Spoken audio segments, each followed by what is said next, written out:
할렐루야. 이 시간에는 갈라디아서 5장 육체의 일과 성령의 열매란 주제를 가지고 함께 은혜를 나누도록 하겠습니다. 먼저 갈라디아서 5장을 보면은 바울 사도가 갈라디아 지역 교회 성도들에게 편지하는 그 내용이 할례와 율법에 대해서 기록하고 있습니다.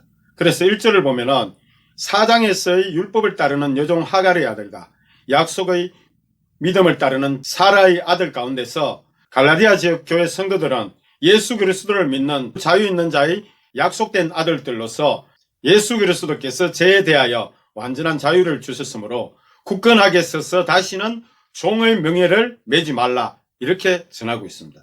여기서 종의 명예는 구원을 할 수 없는 행위의 율법에 매여 율법을 지켜야 한다는 것에 얽매이지 말고 믿음 안에서 자유롭게 살 것을 전하고 있는 그러한 내용입니다. 그래서 2절을 보면은 율법주의자들이 주장하는 그 할례에 대해서 바울 사도는 전하고 있는데, 너희가 할례를 받으면은 그리스도께서 너희에게 아무 유익이 없으리라, 이렇게 전하는 것처럼 할례는 구약 율법 시대 때 하나님의 자녀인 것을 증거하는 표였지만은 예수 그리스도를 믿는 자들은 성령으로 인치심을 받았기 때문에 이미 마음에 할례를 받았으니 다시 육체에 받는 할례를 받는다는 것은 믿음을 저버리는 그러한 행위이므로 예수 그리스도께서는 믿음이 없는 자와는 상관이 없기에 바울 사도는 이것을 강조하면서 2절에서 전하고 있습니다. 이는 믿음으로 구원을 받아서 하나님의 자녀됨을 성령으로 인치해 주셨기 때문에 할례하고는 전혀 상관이 없는 것임을 밝히고 있는 그러한 내용입니다. 그리고 3절을 보면은 그러므로 다시 할례를 받는다는 것은 율법을 따르겠다는 그러한 의도이기에 율법 전체를 행할 의무를 가진 자라고 바울 사도는 적고 있습니다. 이처럼 별것 아닌 행동인 것 같지만은 이는 마음속에 이미 버렸던 율법을 다시 믿고 따르고자 하는 판단과 결정을 하는 그러한 의도이기 때문에 이러한 말씀을 전하고 있습니다. 그래서 4절은 율법 안에서 의롭다함을 얻으려 하는 너희는 그리스도에게서 끊어지고 은혜에서 떨어진 자로다 라고 하고 있는 것입니다. 5절은 우리가 성령으로 믿음을 따라 의의 소망을 기다리노니, 이는 성령으로 인치심을 받고 믿음을 따라 사는 자들은 의의 소망을 기다린다고 이렇게 표현하고 있는데, 이 의의 소망은 다름이 아닌 부활과 영생을 가리키는 것으로서 율법에 의한 것이 아니고 믿음으로 인하여 성령님의 인도하심을 통해서 이루어지는 그러한 것입니다. 또 6절을 보면은 이처럼 예수 그리스도 안에서는 할례나 무할례나 효력이 없으되, 이는 할례나 무할례는 예수 그리스도에 대한 믿음하고는 아무런 상관이 없는 그러한 행위이기 때문에 바울 사도는 이렇게 전하고 있는데, 그렇지만 오직 사랑으로서 역사하는 믿음뿐이니라. 이는 믿음에는 반드시 하나님의 사랑이 나타나게 되어 있음을 의미하는 그러한 내용입니다. 즉 믿음의 열매로 인하여 나타나는 현상이 사랑인 것입니다. 그러므로 하나님의 사랑이 행위의 열매로 나타나지 않는 것은 결국 믿음이 없다고 밖에 할 수 없음을 야고보서 2장 14절부터 17절의 내용에서 전하고 있습니다. 내 형제들아, 만일 사람이 믿음이 있노라 하고 행함이 없으면 무슨 유익이 있으리요? 그 믿음이 능히 자기를 구하겠느냐? 만일 형제나 자매가 헐벗고 일용할 양식이 없는데 너희 중에 누구든지 그에게 이르되 평안히 가라, 덥게 하라, 배부르게 하라 하며 그 몸에 쓸 것을 주지 아니하면 무슨 유익이 있으리요? 이와 같이 행함이 없는 믿음은 그 자체가 죽은 것이라. 여기에서 전하고자 하는 이 믿음의 열매는 바로 사랑인 것입니다. 말로만 하지 말고 행함으로써 그 사랑을 실천하여 나타내 보이라는 것입니다. 그래서 이와 같이 사랑으로 행함이 없는 믿음은 죽은 것이라고 전하고 있습니다. 이는 십계명과 예수님께서 말씀하신 두 계명의 핵심이 바로 하나님 사랑과 이웃 사랑이기 때문에 그러한 것입니다. 이 행위의 열매는 갈라디아서 5장의 핵심 내용인 성령의 열매인데, 이는 성령님께서 임하셔서 우리를 하나님 자녀인 것을 증거하신가, 하나님 사랑을 우리 속에 나타내심으로 나타나는 현상이기 때문에 그러한 것입니다. 7절부터는 책망과 근면으로 전하고 있습니다. 이전까지는 율법과 할례 그리고 예수 그리스도에 대한 믿음에 대한 설명을 했지만은 다시 갈라디아 교인들에게 바울 사도는 책망과 근면을 함께 하고 있는 내용이 7절부터인데, 그래서 그동안의 믿음의 경주 곧 너희가 다름질을 잘하더니 누가 너희를 막아 진리를 순종하지 못하게 하느냐? 이는 그동안 복음의 가르침을 통해 믿음의 경주를 잘 해왔는데 누가 그것을 막아서 복음의 진리에 순종하지 못하게 한 것이냐고 바울 사도는 따져 묻고 있는 것입니다. 그리고 8절을 보면은 그 권면은 너희를 부르신 이에게서 난 것이 아니니라. 이는 유대 율법주의자들이 근하는 그 모든 권면은 하나님으로부터 난 것이 아니라 그들이 임의로 만들어낸 그러한 것입니다. 그래서 갈라디아 지역 교회 성도들이 복음을 따라 다른 박질을 잘하던 것을 막은 유대 율법주의자들의 이 권면은 주님께서 주신 것이 아니라는 것을 바울 사도는 못을 받고 있는 것입니다. 이렇게 전하면서 구절 내용을 보면은 적은 누룩이 온 등이에 퍼지느니라. 이렇게 전하는 것은 유대 율법주의자들의 거짓 교훈이 갈라디아 지역 교회 전체에 퍼질 것을 전하면서 10절 내용을 보면은 나는 너희가 아무 다른 마음을 품지 아니할 줄을 주 안에서 확신하노라. 그러나 너희를 요동하게 하는 자는 누구든지 심판을 받으리라. 이는 갈라디아 지역 교회 성도들이 어느 누구도 유대 율법주의자들의 미혹에 빠져서 배교하고자 하는 마음을 품지 않을 것을 바울 사도는 믿고 확신을 보이는 것입니다. 그리고 반대로 이들을 미혹하는 유대 율법주의자들에게는 하나님의 심판이 있을 것을 전하고 있는 그러한 내용이 10절 내용입니다. 그리고 11절, 12절 내용을 보면은 그러면서 바울 사도는 형제들아 내가 지금까지 할례를 전한다면 어찌하여 지금까지 박해를 받으리요. 그리하였으면 십자가의 걸림돌이 제거되었으리니 그러므로 너희를 어지럽게 하는 자들은 스스로 베어버리기를 원하노라. 결국 소수의 유대 율법주의자들에 의해 갈라디아 교회가 어지럽혀지고 있는 현실을 바울 사도는 알고 편지를 한 것입니다. 그들이 신앙이 흔들리지 않고 바르게 갈 것을 믿으면서 그를 예로 들어 자신이 율법을 전한다면 유대인들에게 지금까지 박해를 받겠느냐고 이렇게 질문하고 깨우치고 있습니다. 그랬다면 자신에게 십자가의 걸림돌 곧 박해받는 일이 없었을 것임을 바울 사도는 지금 이들에게 전하고 있습니다. 그러면서 유대 율법주의자들과 완전히 단절하기를 권하고 있습니다. 13절 14절 내용을 보면은 서로 사랑으로 종노릇할 것을 권면하고 있는 그러한 내용입니다. 형제들아 너희가 자유를 위하여 부르심을 입었으나 그러나 그 자유로 육체의 기회를 삼지 말고 오직 사랑으로 서로 종노릇하라. 이는 행위를 따르는 율법에 매여 종노릇하는 것에서 해방되어 믿음으로 자유를 이제 얻었으니 그 자유를 자신의 육체를 위해 사용하지 말고 오히려 사랑을 행하는 데 서로 섬기는 종노릇하라고 권면하고 있습니다. 이는 율법에 매여 종노릇하는 대신 믿음으로 인한 사랑을 실천하는 것에 종노릇하라는 그러한 메시지로 전하고 있는 것입니다. 14절은 온 율법은 내 이웃 사랑하기를 내 자신과 같이 하라 하신 말씀에서 이루어졌나니 이는 사랑을 행하라는 그 계명의 말씀을 온전히 이루는 것은 율법의 완성이라는 것입니다. 그래서 율법의 완성은 사랑을 행함으로써 이루어짐을 바울 사도는 밝히고 있습니다. 15절은 그러나 만일 서로 물고 먹으면 피차 멸망할까 조심하라. 이는 교회 안에 유대 율법주의자들을 그냥 두면은 결국 자중질환으로 인하여 내분이 일어나 서로 물고 헐뜯다가 함께 멸망한 것을 전하는 그러한 내용입니다. 그래서 이들과 완전히 단절하기를 바울 사도는 바라고 있는 것입니다. 그리고 두 번째로 육체의 소욕과 성령의 소욕에 대해서 바울 사도는 가르치고 있습니다. 16절 내용을 보면은 믿음으로 인하여 성령을 받은 자이면은 너희는 성령을 따라 행하라. 그리하면 육체의 욕심을 이루지 아니하리라. 그래야만이 하나님의 뜻과 반대되는 사망의 길을 가지 않게 되기 때문에 이렇게 전하고 있습니다. 17절은 이는 아직은 육체에 매인 불완전한 존재이므로 육체의 소욕은 성령을 거스르고 성령은 육체를 거스르나니 이 둘이 서로 대적하므로 너희가 원하는 것을 하지 못하게 하려 함이니라. 이와 같이 항상 우리의 내면 속에 일어나는 내적인 충돌이 있음을 전하고 있는 그러한 내용입니다. 이는 로마서 8장 5절부터 8절의 내용에 잘 나타나 있는데 육신을 따르는 자는 육신의 일을 영을 따르는 자는 영의 일을 생각하나니 육신의 생각은 사망이요 영의 생각은 생명과 평안이니라.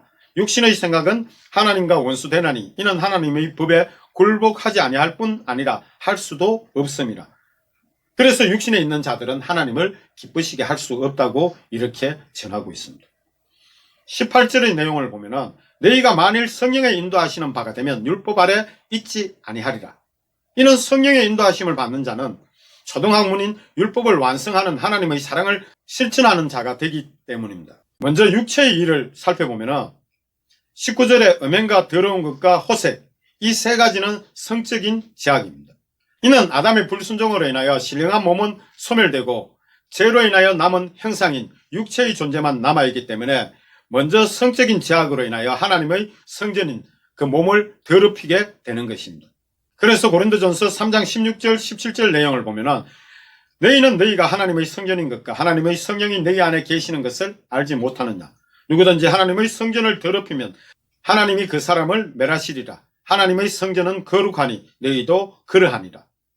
다른 모든 죄는 몸 밖의 행위로 인하여 타인에게 영향을 미치지만은 성적인 죄는 자기의 몸에 죄를 범하는 그러한 것이기 때문에 정도를 벗어난 지나친 음행을 통한 더러운 행위, 또 색을 밝히는 그러한 것을 의미하는 그러한 내용입니다. 그래서 고린도전서 6장 15절부터 19절의 내용을 보면은 너희 몸이 그리스도의 지체인 줄 알지 못하느냐. 내가 그리스도의 지체를 가지고 창녀의 지체를 만들겠느냐. 결코 그럴 수 없느니라. 창녀와 합하는 자는 그와 한 몸인 줄을 알지 못하느냐. 일러스되 둘이 한 육체가 된다 하셨나니 주와 합하는 자는 한 영이니라. 음행을 피하라. 사람이 범하는 죄마다 몸 밖에 있거니와 음행하는 자는 자기 몸에 죄를 범하느니라. 이렇게 전하고 있습니다. 그리고 20절의 우상 숭배와 주술을 보면은 이는 신앙적인 죄인 것입니다. 우상 숭배라는 것은 하나님 대신 다른 신이나 형상을 섬기는 그러한 죄인 것입니다. 이것은 하나님의 10계명 중 제1계명을 어기는 그러한 것입니다. 출애굽기 20장 3절부터 6절의 내용을 보면은 너는 나 외에 다른 신들을 내게 두지 말라. 너를 위하여 새긴 우상을 만들지 말고 또 위로 하늘에 있는 것이나 아래로 땅에 있는 것이나 땅 아래 물속에 있는 것의 어떤 형상도 만들지 말며 그것들에게 절하지 말며 그것들을 섬기지 말라. 나 내 하나님 여호와는 질투하는 하나님인즉 나를 미워하는 자의 죄를 갚되 아버지로부터 아들에게로 3, 4대까지 이르게 하거니와 나를 사랑하고 내 계명을 지키는 자에게는 1000대까지 은혜를 베푸느니라. 아멘. 이처럼 하나님께서 가장 싫어하시는 일이기 때문에 10계명 중 제1계명에 둔 것입니다. 그리고 주술은 예언적인 측면에서의 범죄입니다. 즉 개인의 사욕을 채우기 위한 행위로서 거짓 예언이나 마술의 행위로 자신을 숭배하도록 이끄는 눈속임을 뜻하는 그러한 의미입니다. 이는 마력이나 마법을 써서 기이하고 신기한 일을 행하는 것들을 가리키는데 마술을 통해 자기가 원하는 것을 얻기도 하고 미래에 대한 일을 알기 위해서 행하여지기도 했는데 애굽이나 바벨론에서는 일찍부터 마술이 발달했다고 합니다. 마술은 요술, 술수, 술법, 또 점성술 등으로 표현되고 있는데 이러한 일을 하는 사람을 마술사라고 하기도 하고 술객, 술사, 요술자, 점쟁이, 박수, 신접자, 거짓 선지자, 촌자 등으로 성경에서는 표현하고 있습니다. 이들은 마술을 통해서 하나님의 이적을 흉내내기도 했던 것입니다. 그래서 많은 사람들이 놀라기도 했는데 하나님은 마술이나 주술적인 모든 행위를 절대적으로 금하셨다는 것을 성경을 통해서 우리는 알 수 있습니다. 그리고 요한계시록에서는 술객들, 복술자들은 천국에 들어갈 수 없다고 전하고 있습니다. 그리고 원수 맺는 것과 분쟁과 시기와 분냄과 당짓는 것과 분열함과 이단, 이 8가지의 제약은 육체적으로 범하는 합평치 못하는 그러한 불화의 제약입니다. 원수 맺는 것은 성경에서 여러모로 가르치고 있습니다. 사람이 원수를 맺는다는 것은 자기와 충돌된 상대방의 죄를 용서하지 않는다는 그러한 마음인 것입니다. 그래서 잠언서 24장 17절 18절 내용을 보면은 내 원수가 넘어질 때 즐거워하지 말며 그가 엎드러질 때 마음에 기뻐하지 말라. 여호와께서 이것을 보시고 기뻐하지 아니하사 그의 진노를 그에게 옮기실까 두려우니라. 라고 전하고 있습니다. 분쟁은 원수를 맺는 것에서 나오는데 분쟁은 언제나 그것이 학대될 위험성이 있고 또 학대되면은 더 수습하기가 어려워집니다. 그러므로 성경은 분쟁에 대하여 다음과 같이 경계하는데 잠언서 25장 8절 내용을 보면은 너는 서둘러 나가서 다투지 말라. 마침내 내가 이웃에게서 욕을 보게 될 때에 내가 어찌할 줄을 알지 못할까 두려우니라. 또 잠언서 18장 19절의 내용을 보면은 노엽게 한 형제와 화목하기가 견고한 성을 취하기보다 어려운즉 이러한 다툼은 산성의 문빗장과 같으니라. 이처럼 분쟁으로 인하여 서로가 마음의 문을 닫아버리면은 그 마음을 열기가 그렇게 어렵다는 의미가 이러한 내용입니다. 시기는 남이 나 자신보다 나은 것을 보고 불쾌하게 여기는 그것을 의미합니다. 예수님은 대제사장과 그 무리들의 시기로 인하여 잡혀서 결국 십자가에 못 박히게 되셨던 것입니다. 분냄에 대해서는 성경의 여러 곳에서 훈계하고 있습니다. 잠언서 16장 32절을 보면은 노하기를 더디하는 자는 용사보다 낫고 자기의 마음을 다스리는 자는 성을 빼앗는 자보다 나으니라. 또 전도서 7장 9절 내용을 보면은 급한 마음으로 노를 바라지 말라. 노는 우매한 자들의 품에 머무름이니라. 이렇게 전하고 있습니다. 잠언서 27장 4절 내용을 보면은 부는 잔인하고 노는 창수와 같다고 이렇게 전하고 있습니다. 그리고 당짓는 것의 그 어원적 의미는 임금 노동자를 의미하는 그러한 내용입니다. 비진리를 세우기 위해 육체적인 수단으로 서로 단결하는 그러한 작당하는 행위를 당짓는 것이라고 표현하고 있습니다. 또 분열함이라는 것은 개인주의에 의하여 화목함이 없는 그것을 의미합니다. 주님의 뜻을 위함이 아닌 개인적인 목적을 위해 나뉘는 그것을 분열함이라고 하고 있습니다. 이단이라는 것은 채택함을 의미하는데 이것은 믿음 있는 자들이 공통적으로 가지는 하나님의 말씀인 진리와 그 뜻에 위배되는 의견을 채택하는 것을 뜻하는 그러한 내용입니다. 즉 교리의 시작과 그 끝이 성경의 가르침을 벗어나 다른 것을 의미하는 그러한 내용입니다. 그리고 21절의 내용을 보면은 투기와 술 취함과 방탕함과 또 그와 같은 것들이라. 투기는 시기보다 좀 더 약한 그러한 의미입니다. 이것은 남이 소유한 것에 대하여 심술이 나서 그것을 빼앗으려고까지 생각하는 악한 마음을 가리키는 것입니다. 그리고 술 취함이라는 것은 성경에서 술에 취하는 것을 금하고 있습니다. 이는 잠언서 23장 29절 30절 내용에 잘 나타나 있는데 재앙이 네게 있느냐, 근심이 네게 있느냐, 분쟁이 네게 있느냐, 원망이 네게 있느냐, 까닭 없는 상처가 네게 있느냐, 붉은 눈이 네게 있느냐, 술에 잠긴 자에게 있고 혼합한 술을 구하러 다니는 자에게 있느니라. 이것은 술로 인해서 재앙도 임하게 되고 또 그로 인하여 근심도 생기게 되고 또 술로 인하여 분쟁과 또 원망이 생기게 되고 또 까닭 없는 상처가 자기도 모르는 새 생기게 되는 것이 술 취한 자의 특징입니다. 또 눈도 붉게 되고 이러한 것이 술에 잠긴 자, 즉 술에 취한 자, 그리고 또 술을 자꾸 구하러 다니는 자, 이러한 자에게 있을 것을 말하고 있습니다. 그래서 에베소서 5장 18절을 보면은 술 취하지 말라. 이는 방탕한 것이니 오직 성령으로 충만함을 받으라. 이렇게 전합니다. 결국 술에 취하면은 하나님을 경배하는 일과 진리를 분별하는 일에 실수하게 되기 때문에 그러한 것입니다. 그리고 방탕함은 음란 이외의 모든 무절제한 행위를 가리키는데 통제 불가능한 육신적인 행위를 뜻하는 것입니다. 이러함으로 전에 너희에게 경계한 것 같이 경계하노니 이런 일을 하는 자들은 하나님의 나라를 유업으로 받지 못할 것이요. 결국 이러한 행위를 하는 자들은 천국에 들어가지 못할 자들이라는 것을 전하고 있습니다. 마태복음 7장 17절 18절의 내용을 보면 이와 같이 좋은 나무마다 아름다운 열매를 맺고 못된 나무가 나쁜 열매를 맺나니 좋은 나무가 나쁜 열매를 맺을 수 없고 못된 나무가 아름다운 열매를 맺을 수 없느니라. 그래서 그 나무는 열매로 분별하라고 주님이 말씀하셨는데 이러한 육신적인 열매가 나타나는 사람은 결국 천국에 들어갈 수 없음을 갈라디아 지역 교회들에게 바울 사도는 전하고 있습니다. 그리고 성령의 열매를 보면은 22절에 오직 성령의 열매는 사랑과 희락과 화평과 오래 참음과 자비와 양성과 충성과 이 성령의 열매라는 것은 성도의 여러 가지 덕행이 성령님의 역사하심으로 외적으로 나타나는 그러한 현상을 말합니다. 이 모든 덕행을 열매라고 한 것은 사람의 노력을 통해 나타나는 것이 아니라 오직 성령님께서 우리와 함께 하심으로 하나님의 그 마음이 우리 속에 임하여 있기 때문에 그 역사하심으로 나타나는 현상이기 때문에 그러한 것입니다. 그래서 사랑은 하나님을 믿는 믿음 가운데 나타나는 가장 근본적인 하나님의 성품인 것입니다.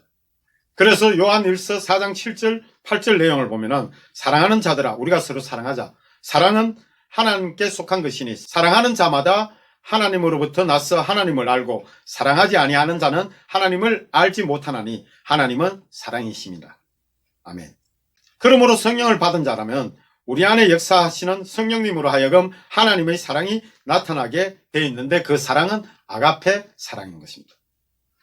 그리고 희락은 성령 하나님이 우리와 함께 하심으로 나타나는 현상으로 천국에서 누리는 기쁨인 즐거움과 한의가 우리 속에서 넘쳐나게 되는 것을 의미하는 것입니다. 화평은 예수님께서 화목의 제물로 하나님과 우리 사이를 화평하게 하시고자 오셨는데 그러한 화평, 이것은 곧 평화를 상징하고 또한 평안이나 평강을 의미하는 것으로서 우리 속에 이러한 것이 넘치는 것을 말합니다. 또 이웃과도 화평을 이루고자 하는 그러한 마음을 가리키는 것입니다. 그래서 요한복음 14장 27절 내용을 보면 평안을 너희에게 끼치노니 곧 나의 평안을 너희에게 주노라. 내가 너희에게 주는 것은 세상이 주는 것과 같이 아니하니라. 너희는 마음에 근심하지도 말고 두려워하지도 말라.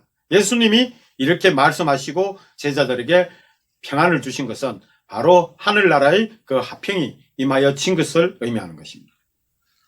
그리고 오래 참음은 인내를 의미하는 것으로서 고난을 당하여 우리 스스로 불가항력이 될 때 오직 신앙으로 하나님의 도우심을 잠잠히 기다릴 줄 아는 그것을 의미하는 것입니다. 그래서 히브리서 10장 36절의 내용을 보면 너희에게 인내가 필요하면 너희가 하나님의 뜻을 행한 후에 약속하신 것을 받기 위함이라고 이렇게 전하고 있고, 갈라디아서 6장 9절 내용을 보면 우리가 선을 행하되 낙심하지 말지니 포기하지 아니하면 때가 이름에 거두리라. 이는 성령님의 역사하심으로 믿음으로 인내하는 현상이 우리 속에 강하게 나타나는 그러한 것을 의미합니다. 그리고 자비란 남에게 베푸는 친절을 의미하는데, 친절은 행실로 뿐만 아니라 말로도 나타나게 됩니다. 그래서 우리의 말은 중요하다고 하고 있는데, 잠언서 12장 18절 내용을 보면 칼로 찌른 것 같이 함부로 말하는 자가 있거니와 지혜로운 자의 혀는 양약과 같으니라. 잠언서 25장 11절 내용을 보면 경우에 합당한 말은 하루 새긴 언쟁반의 금사갑니다. 이렇게 전하고 있습니다. 이와 같이 친절한 말은 상대방 곧 이웃을 기쁘게 하는 그러한 말입니다. 그래서 잠언서 12장 14절 내용을 보면 사람은 입의 열매로 말미암아 복록에 족하며 그 손이 행하는 대로 자기가 받느니라. 우리 속담에도 말 한마디가 천냥빚을 갚는다고 한 것과 같이 친절한 말이나 행위로 나타나는 이러한 현상으로 인해서 복을 받게 된다는 것입니다.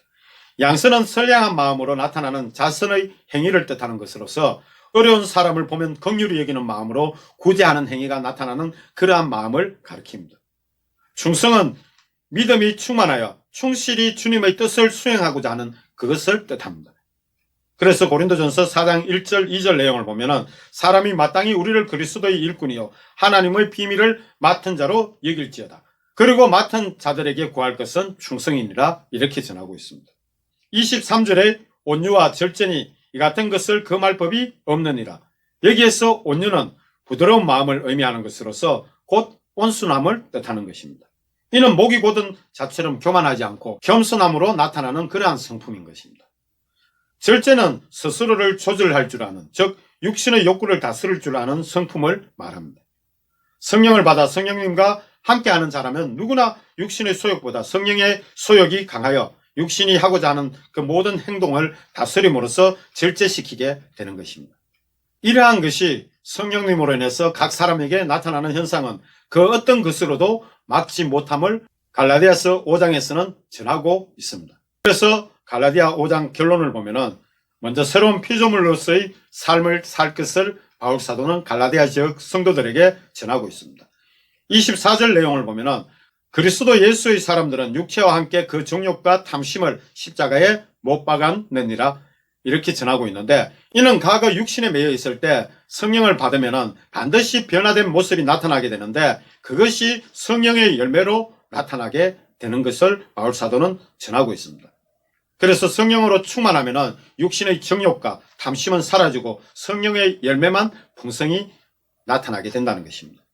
25절 내용을 보면은 만일 우리가 성령으로 살면 또한 성령으로 행할지니, 이는 성령을 받은 자라면 성령을 따라 행하여야 하는 것이 마땅한 것입니다. 그 이유는 로마서 8장 13절 14절에 잘 나타나 있습니다. 너희가 육신대로 살면 반드시 죽을 것이로다. 영으로서 몸의 행실을 죽이면 살리니 무릇 하나님의 영으로 인도함을 받는 사람은 곧 하나님의 아들이라. 이렇게 전하는 이것은 하나님의 아들이면은 하나님의 유업도 물려받기 때문에 그 유업은 천국을 소유하는 것입니다. 그래서 우리가 하나님의 아들이면 반드시 천국에 들어가게 되는 것을 증언하는 그러한 내용입니다. 그리고 26절 내용을 보면은 헛된 영광을 구하여 서로 노엽게 하거나 서로 투기하지 말지니라. 이는 육체에 이끌려 살던 생각과 그 욕구대로 헛된 영광인 썩어 없어질 육체적 영광을 얻기 위해서 서로 노엽게 하거나 서로 투기하지 말라고 갈라디아 지역 교회 성도들에게 바울 사도는 가르치고 있습니다. 즉 사랑으로서 역사하는 믿음의 삶을 살 것을 권면하면서 갈라디아 5장 전체를 마치게 됩니다. 할렐루야.